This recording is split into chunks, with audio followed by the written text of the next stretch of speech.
পদপথত পানীপুৰি বিক্ৰী কৰি জীৱন নিৰ্বাহ দুৰ্ভগীয়া মহিলাৰ পানীপুৰি বিক্ৰী কৰিয়ে জীয়াৰীক পঢ়ুৱাইছে মহাবিদ্যালয়ত চিকিৎসা কৰিছে অসুস্থ স্বামীক জৰাজীৰ্ণ বাসগৃহত জীৱন সংগ্ৰাম মোৱামাৰী চম্পা বৰ্মনৰ প্ৰধানমন্ত্ৰী আৱাস যোজনা অৰুণোদয় আঁচনিৰ দৰে চৰকাৰৰ আঁচনিয়ে ঢুকি নোপোৱা এয়া চম্পা বৰ্মনৰ পৰিয়াল ভগ্নপ্ৰায় বাসগৃহটোত দুই কন্যা আৰু অসুস্থ স্বামীৰ সৈতে চাৰিজনীয়া পৰিয়ালটো বাস কৰে এই বাসগৃহটোতে উপাৰ্জনৰ একমাত্ৰ সম্বল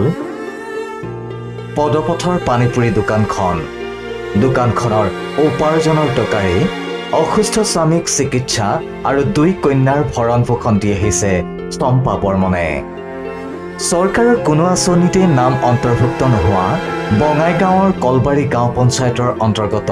মোৱামাৰীৰ চম্পা বৰ্মনে পঞ্চায়ত সভাপতিক চৰকাৰী আৱাস গৃহ আৰু অৰুণোদয় আঁচনিৰ বাবে আবেদন নিবেদন কৰিও সকলো আঁচনিৰ পৰা বঞ্চিত দুৰ্ভগীয়া চম্পা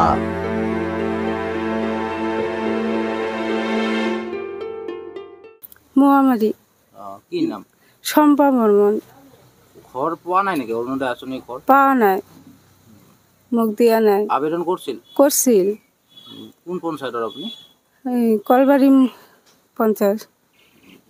আবেদন কৰিছিল তথাপিও পোৱা নাই দিয়া নাই মোক কি কাৰণে পোৱা নাই কি কাৰণে সেইটো গম পোৱা নাই আপুনি কেনেকৈ চলি আছে এতিয়া সেইটো পুচকা বেছি কোনো ৰকম কৰি চলি আছো প্ৰশ্ন হয় কাৰ বাবে চৰকাৰৰ জনকল্যাণমূলক আঁচনি কিয় বঞ্চিত প্ৰকৃত হিতাধিকাৰী পঞ্চায়ত প্ৰতিনিধিক উপঢৌকন দিব নোৱাৰাৰ বাবে বঞ্চিত নেকি আঁচনিৰ পৰা দৃষ্টি পৰিবনে বৰমৰীয়াৰ অভয়াপুৰীৰ পৰা গৰ্গজ্যোতি দাস ৰিপৰ্ট প্ৰথম খবৰ